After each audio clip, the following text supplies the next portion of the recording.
Bentornati ragazzi in questo nuovo episodio. Me lo avete chiesto in molti dopo il video sulla caduta dell'impero Kyokushin. Mi avete chiesto di parlare di un altro stile di karate a contatto, il Kudo, ed oggi eccoci qui per un nuovo approfondimento sul mondo del karate.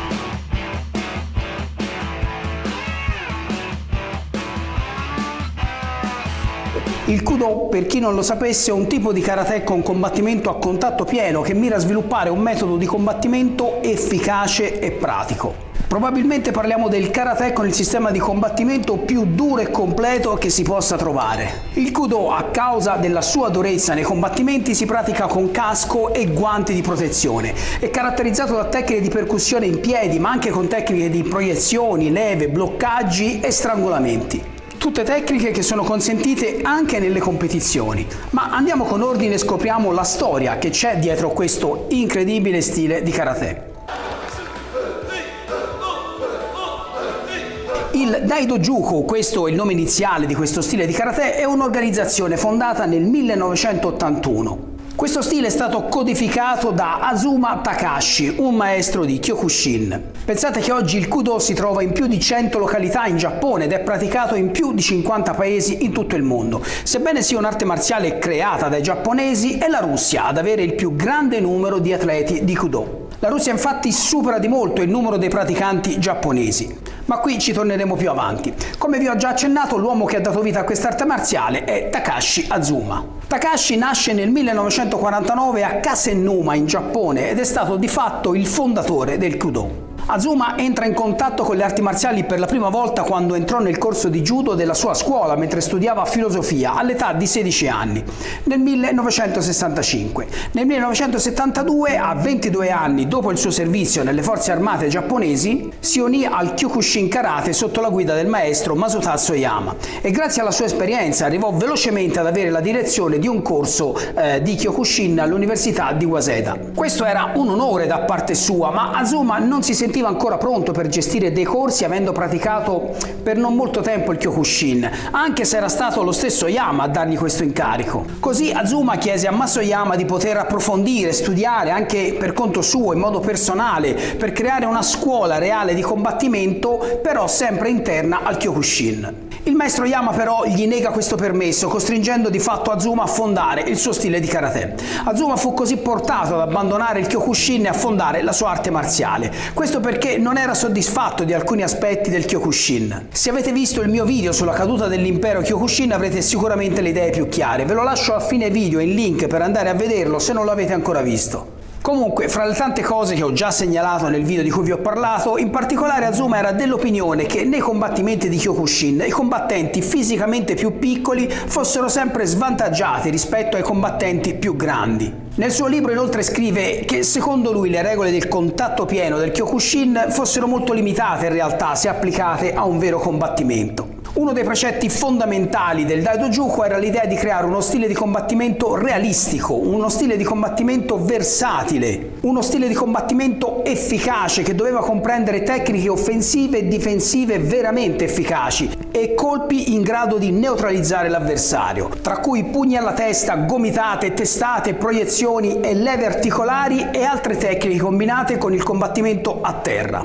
Insomma, l'obiettivo era di formare un combattente completo, senza compromessi. Quello che pochi sanno però è che il maestro Azuma non arrivò subito a fondare il Kudo, perché il primo passo fu quello di costruire un'arte marziale che inizialmente era più un ibrido tra karate, Kyokushin e judo. Il Kyokushin era sempre la base, è vero, tuttavia in poco tempo le fondamenta di questo stile però cambiarono radicalmente. Lo stile, per volontà del maestro Azuma, non sarebbe stato limitato alle origini di un singolo stile, ma avrebbe utilizzato tecniche di diverse arti marziali. E non solo un mix di judo e karate, ma arrivò a includere diverse tecniche di arti marziali come box, muay thai e jiu-jitsu, tutte fuse nello stile del Daidojuku. Questo fu possibile grazie alla sua incredibile abilità di combattimento che lo vide affrontare numerosi incontri non solo di karate a contatto ma anche di muay thai ed altre competizioni marziali. Furono introdotti poi indumenti protettivi particolari che consentivano colpi tremendi alla testa e quindi fornivano una protezione adeguata anche durante le tecniche di calcio. L'organizzazione Daidojuko diventa operativa ufficialmente il 17 febbraio del 1981 e il primo dojo ufficiale fu aperto nella prefettura di Miyagi con il nome di Karate-do Daidojuko. Lo stile era anche noto come Kakuto Karate, che tradotto è un po' come karate da combattimento. Nello stesso anno gli allievi di Daidojuko fecero il loro debutto agonistico ai campionati di karate del 1981, distinguendosi subito per la loro incredibile abilità nel combattimento. Questo tipo di karate ebbe fin da subito un grandissimo successo in Giappone, essendo una delle poche organizzazioni di arti marziali miste nel settore delle arti marziali di quel tempo. Addirittura si deve proprio all'organizzazione del Kudo la nascita del K1, che ebbe uno straordinario successo non solo in Giappone ma in tutto il mondo. Un combattente famoso di questa disciplina è Minoki Ishihara, che ha combattuto in UFC, per la precisione nella seconda edizione di UFC.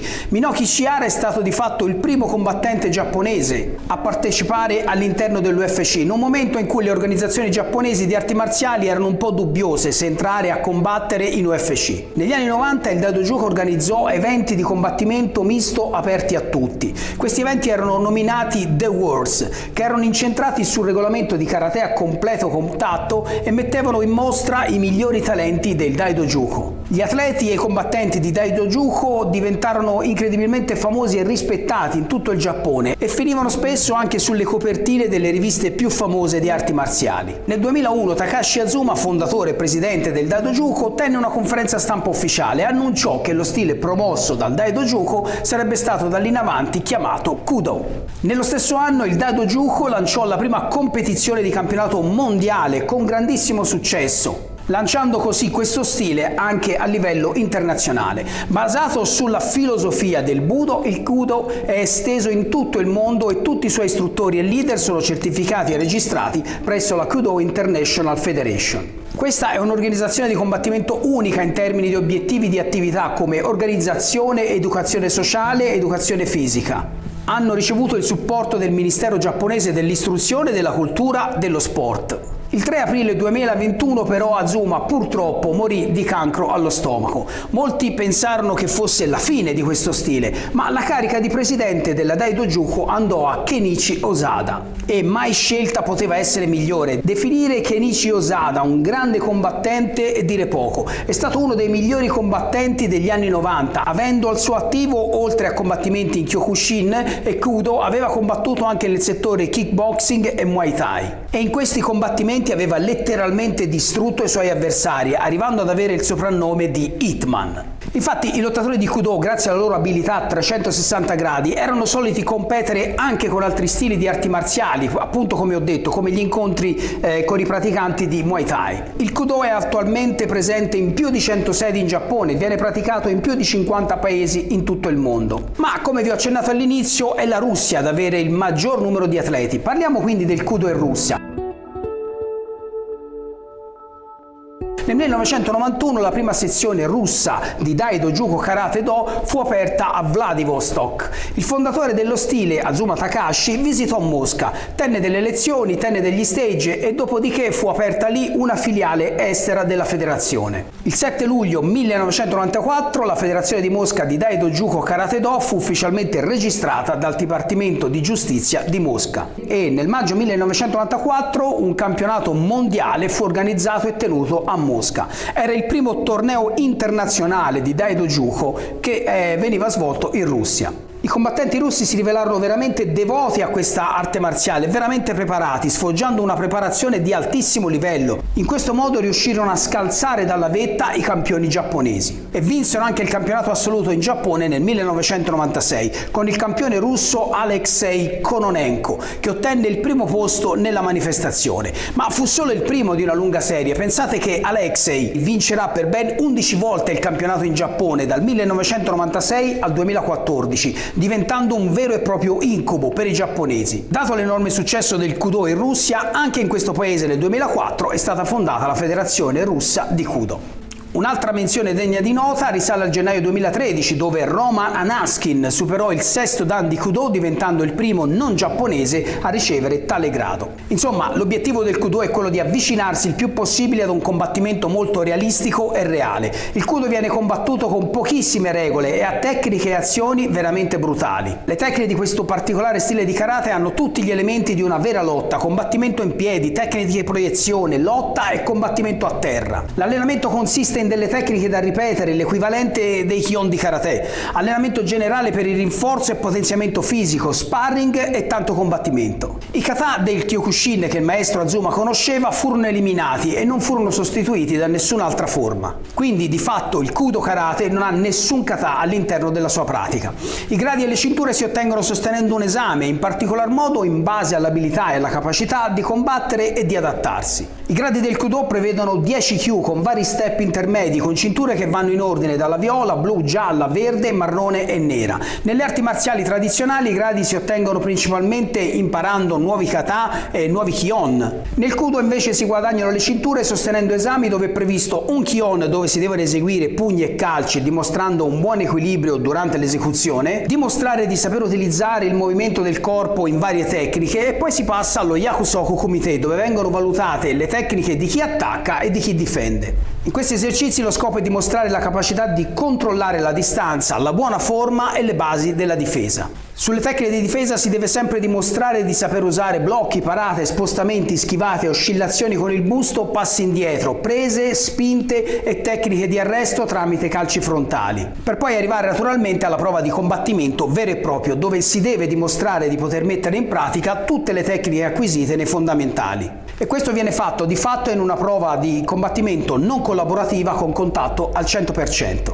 Oltre a questo, il Kudo ha una filosofia di base che si basa su 3 principi fondamentali: il Kaiyo, lo spirito libero, Fuen, che è l'imparzialità, e il Jiu, che è la libertà. Inoltre, nella pratica di questo tipo di karate si segue l'etichetta tradizionale giapponese del Budo. Si indossa un gi di allenamento tradizionale e naturalmente anche i nomi delle tecniche sono in giapponese. E anche il Kudo ha i suoi Dojo-kun. Dojo-kun, per chi non lo sapesse, è un termine giapponese comune nelle arti marziali che letteralmente vuol dire le regole del dojo. I Dojo-kun del Kudo sono i seguenti. Attraverso la ricerca del Kudo dobbiamo sviluppare una grande forza fisica e mentale. Bisogna sempre formarsi con educazione ed intelligenza. Bisogna creare legami con le persone e arricchire le nostre emozioni. Dobbiamo coltivare le nostre personalità e diventare persone in grado di contribuire positivamente alla società. Oltre al tradizionale dogi, che può essere bianco oppure blu, durante il combattimento, visto il contatto che i praticanti hanno, come detto, tutti gli atleti devono indossare caschi, paradenti, guanti che proteggono le nocche, ma lasciano libere e scoperte le dita per poter afferrare l'avversario. Il casco protettivo ha una speciale visiera in plastica che protegge i combattenti da gravi danni al viso e traumi alla testa che sarebbero inevitabili senza queste protezioni.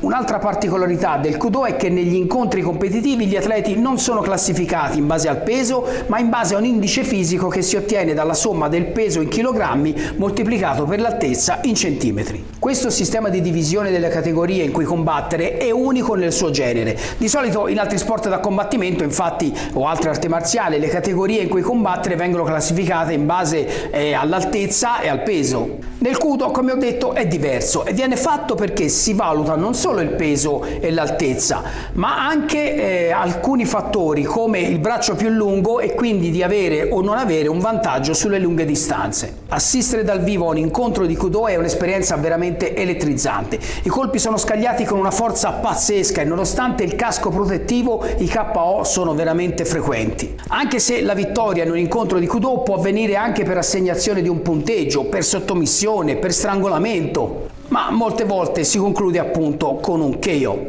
In caso di parità si decide se disputare un altro round. Detto questo, anche vedendo le immagini vi siete fatti sicuramente un'idea su cosa sia il Kudo e magari qualcuno fra voi potrebbe essere tentato di provare questa disciplina. Ma purtroppo potrebbe non essere così facile trovare un corso di Kudo, perché non è ampiamente disponibile ovunque come altri marziali. Insomma, non è proprio diffuso come altri stili di karate, quindi trovare un istruttore o un dojo qualificato può essere più impegnativo del previsto e soprattutto in alcune regioni dove di fatto il Kudo è assente. Se riuscite però ad avvicinarvi a questo stile di karate, preparatevi ad impegnarvi molto duramente durante gli allenamenti. Gli allenamenti e la formazione fisica di questo tipo di karate sono molto intensi, soprattutto durante le lezioni di sparring, e per questo potrebbe non essere un'arte marziale adatta a tutti, ma questo rende il Kudo uno stile veramente efficace per imparare a combattere a 360 gradi. Bene ragazzi, fatemi sapere se conoscevate il Kudo, questo stile di karate, fatemi sapere nei commenti se lo avete mai praticato e cosa ne pensate, e noi ci vediamo al prossimo episodio. Domo arigato!